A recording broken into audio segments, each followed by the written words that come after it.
하나님의 말씀은 히브리서 12장에서 보겠습니다.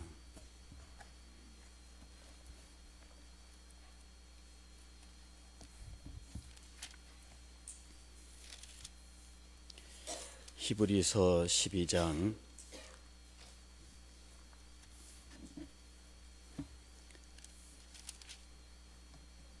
2절 한 절 말씀 봉독하겠습니다. 믿음의 주요 또 온전하게 하시는 이인 예수를 바라보자. 그는 그 앞에 있는 기쁨을 위하여 십자가를 참으사 부끄러움을 개의치 아니하시더니 하나님 보좌 우편에 앉으셨느니라. 아멘. 믿음의 주요 또 온전하게 하시는 이인 예수를 바라보자. 예수 그리스도는 믿음의 주님이십니다. 즉 우리 믿음의 대상이 되시는 분이십니다. 우리는 하나님을 믿는 사람들이며 우리의 믿음은 하나님을 아는 지식이 깊어지면서 우리의 믿음이 더욱더 깊어지게 되어 있습니다. 그러나 예수 그리스도로 말미암지 않고서는 하나님께 대한 지식이 깊어질 수 없고 하나님께 대한 믿음이 성장할 수 없는 것이죠. 그래서 예수 그리스도는 믿음의 주님이 되시는 것입니다. 독일의 유명한 신학자가 있는데 이 사람은 가톨릭에서 이단자로 찍힐 만큼 혁명적인 발언을, 학문적 발언을 많이 했던 사람인데 이 사람이 말년에 행했던 연구는 이 기독교에 대한 연구였습니다. 그리고는 굉장히 두꺼운 이 기독교라고 하는 책을 냈는데 이 사람의 차가는 뭐냐면은 세계의 그 종교 중에서 유대교, 기독교, 이슬람교는 한 뿌리에서 나왔다. 이렇게 이야기를 하면서 세 종교가 한 뿌리에서 나왔으니 세 종교가 한 뿌리였다는 사실을 인식을 하고 인정을 하고 화합을 하면 세계 평화가 이루어질 수 있다. 이제 그런 정도의 이야기죠. 지금 현재 중동에서 일어나고 있으며 전 세계적으로 일어나고 있는 이런 세계의 불안, 어떤 테러라든지 전쟁이라든지 이런 것들이 바로 이 세 종교 사이의 갈등이다 하는 이야기죠. 그러면서 원래 한 뿌리다 이렇게 이야기를 해요. 왜냐하면은 기독교는 여호와 하나님을 당연히 하나님으로 섬기고 있지 않습니까? 유대교도 여호와 하나님을 섬기고 있습니다. 그리고 이슬람교도 당연히 여호와 하나님, 거기서는 신을 알라라고 부르지만 이 알라라고 하는 이 신은 엘로힘이라고 하는 이 신과 같은 신이다 하는 이야기죠. 알라, 엘로힘, 이게 모음이 자음이 다 같아요. 그래서 그 지역에서 알라라고 부르는 신이나 성경에서 엘로힘이라고 부르는 하나님이나 다 같은 신이라는 거죠. 그래서 이 셋을 기독교라는 이름으로 하나로 묶은 책을 냈어요. 그럼 그 주장이 맞느냐 하는 거죠. 그 주장이 맞을 수 없는 것은 기독교라고 하는 명칭이 그리스도라는 이름이기 때문입니다. 기독교, 이 기독이라고 하는 한자는 그리스도라고 하는 이 그리스도를 한자 음으로 그냥 번역한 거예요. 그러니까 한자에서는 이렇게 서양의 음들을 그냥 비슷한 소리 나는 걸로 이렇게 바꾸어서 자기들 식으로 부르거든요. 그게 이제 기독이라고 하는 한자가 바로 그리스도를 말하는 겁니다. 기독교란 말은 뭐냐면은 그리스도교란 말이고요. 그리스도가 없으면은 성립될 수 없는 거죠. 유대교와 기독교는 한 뿌리인가? 그래서 같이 갈 수 있는가? 같이 갈 수 없다는 것은 분명합니다. 왜냐하면은 한쪽은 그리스도가 계시고 한쪽은 그리스도가 없기 때문이죠. 또 이슬람교와 기독교가 같이 갈 수 있는가? 무슬림 즉 이슬람권에서 선교하는 선교사들이 무슬림들도 예수 그리스도에 대하여만 깨달으면 곧장 기독교인이 될 수 있다. 그 사람들이 가지고 있는 신관은 구약적 신관인데 그거는 대동소이하다는 거예요. 물론 유대교의 신관과 이슬람교의 신관은 그리스도를 인정치 않으므로 삼위일체에 이르지를 못합니다. 그래서 그 신관이 우리와 동일할 수는 없지만 그러나 삼위일체 개념을 빼고 나면 하나님께 대한 개념은 같다. 순전히 학문적으로 접근해서 어떤 요소가 있으면 이런 식으로 이야기를 하죠. 그 요소가 없더라도 나머지는 다 일치하니까 똑같다. 이렇게 이제 말하는 겁니다. 그런 이야기가 성립될 수 없는 것은 돼지와 사람이 DNA에 있어서 대부분 일치합니다. 돼지하고 사람을 갈라놓는 것은 불과 몇 퍼센트 안 돼요. 그 정도만 다르고 나머지는 다 똑같은 거예요. 그러니까는 돼지하고 사람은 같다. 이렇게 말할 수 있거든요.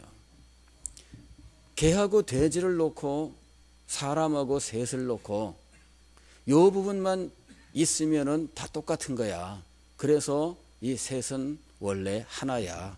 이렇게 말한다면 그건 성립될 수 없는 거죠.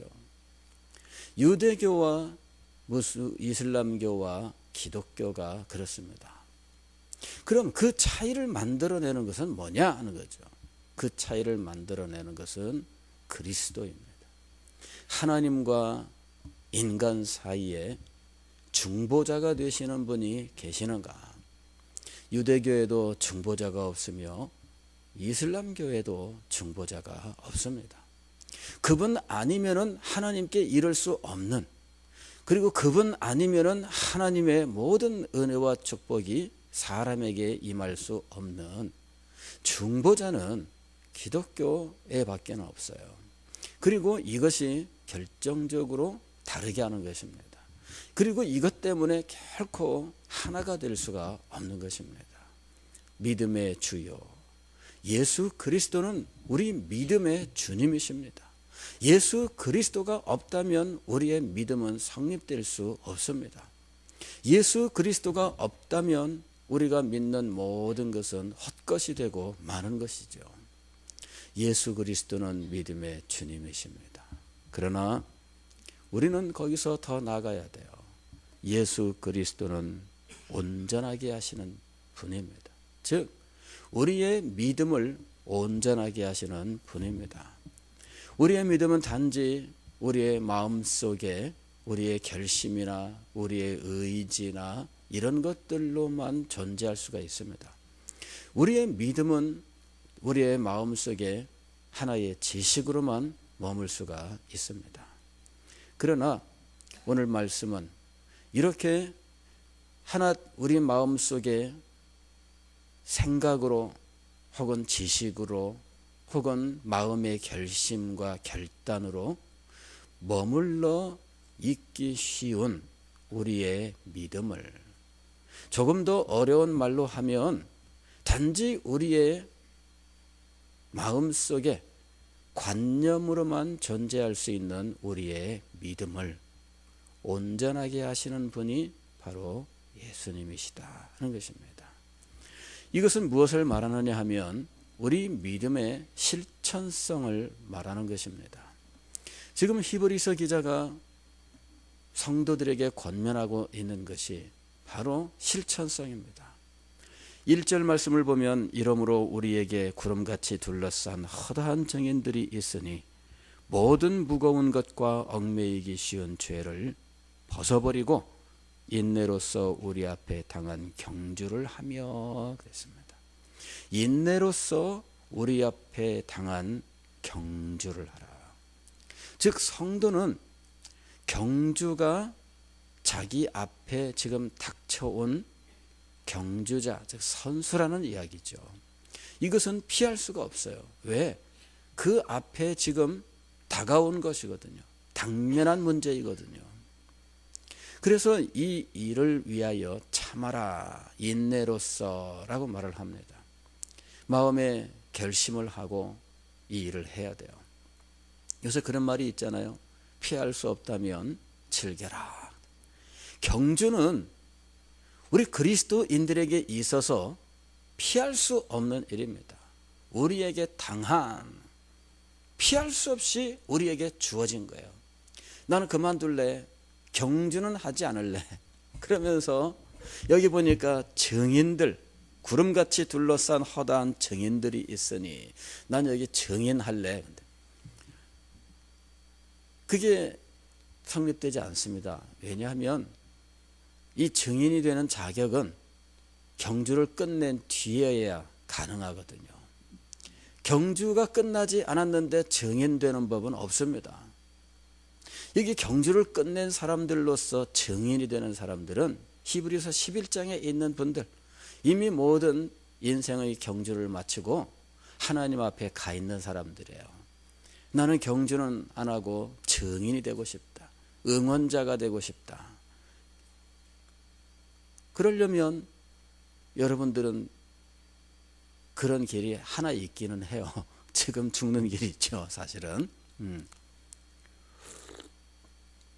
여러분들이 증인될 수 있는 길은 지금 지상에서는 먼저 죽는 길밖에 없어요. 천국 가서 그때부터 응원자가 되는 거예요. 살아있는 동안에는 경주자입니다. 피할 수 없습니다. 그렇다면 어떻게 할까요? 즐겨라. 근데 즐겨라 라고 이야기를 했는데 이 즐기는 것, 피할 수 없이 자기 앞에 다가온 이 일을 즐기기 위해서는 가장 필요한 일이 뭐냐 하면은 인내입니다. 참고라고 하는 거예요. 이거 없이는 즐길 수가 없죠.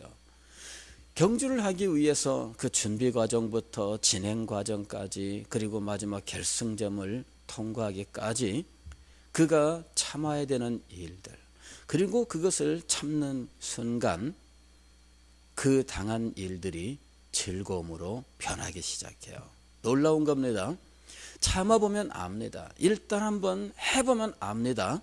하기 전에는 왜 참고라는 말을 했는지 몰라요.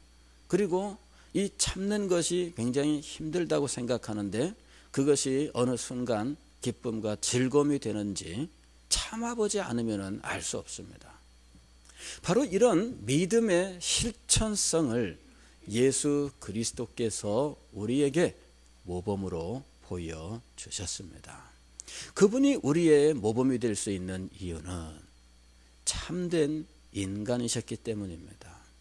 하나님이시라면 우리의 모범이 될 수 없습니다. 왜냐하면 하나님이신데 어떻게 인간의 모범이 되실 수 있습니까? 즉 예수 그리스도는 참 하나님으로서는 우리에게 모범이 되실 수 없습니다. 그분은 단지 우리의 믿음의 대상이요 예배의 대상이 되실 뿐입니다. 그러나 참 인간으로서 예수 그리스도는 우리의 믿음의 모범이 되시는 거예요. 그래서 이 히브리서 기자는 믿음의 주요 또 온전하게 하시는 이인 예수를 바라보자. 그러면서 그분이 우리의 모범이 되시는 것, 어떤 면에서 우리의 모범이 되시는가? 참고 요거. 그러면서 경주를 하는 모습이 우리의 모범이 되는 거예요. 여기 성경 말씀 보면은 그는 그 앞에 있는 기쁨을 위하여, 그 앞에 있는 기쁨은 목표 달성, 승리, 그 승리의 기쁨을 말하는 거죠. 십자가를 참으사. 예수 그리스도는 십자가를 참으신 분이에요. 인내하신 분입니다.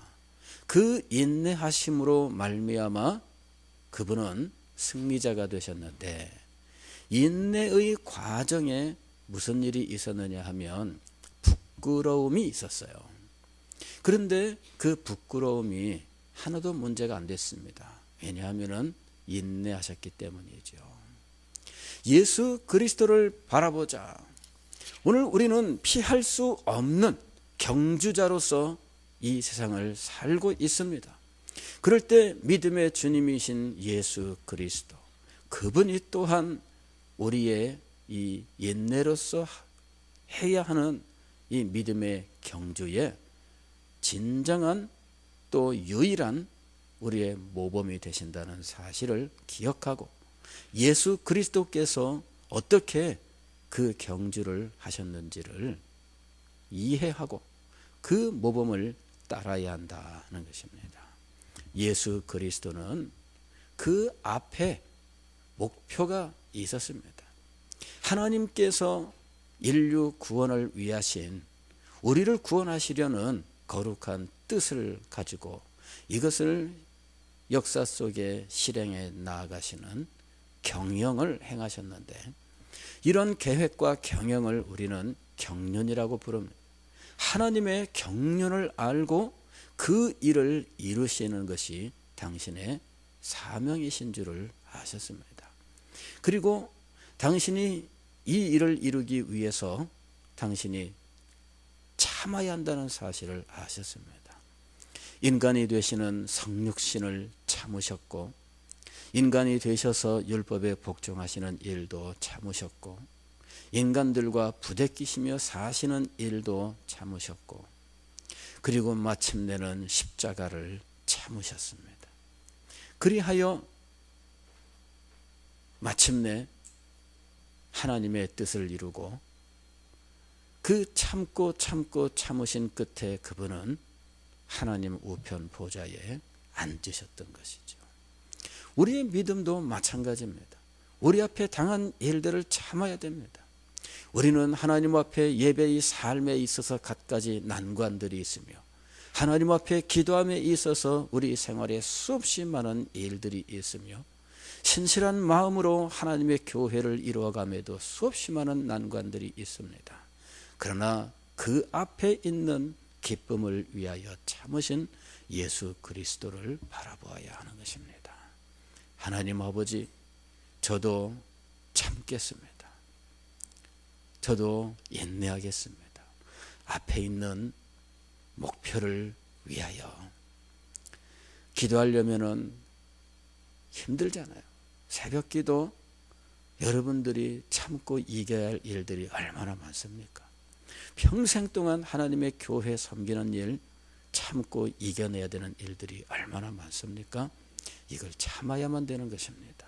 그래야 비로소 우리 앞에 참고 난 이후에 우리 앞에 즐거움이 오는 거예요. 이 아침에 저도 예수님을 바라보며 참겠습니다. 이 마음을 가지고 기도할 수 있기를 바랍니다. 다 같이 기도하겠습니다.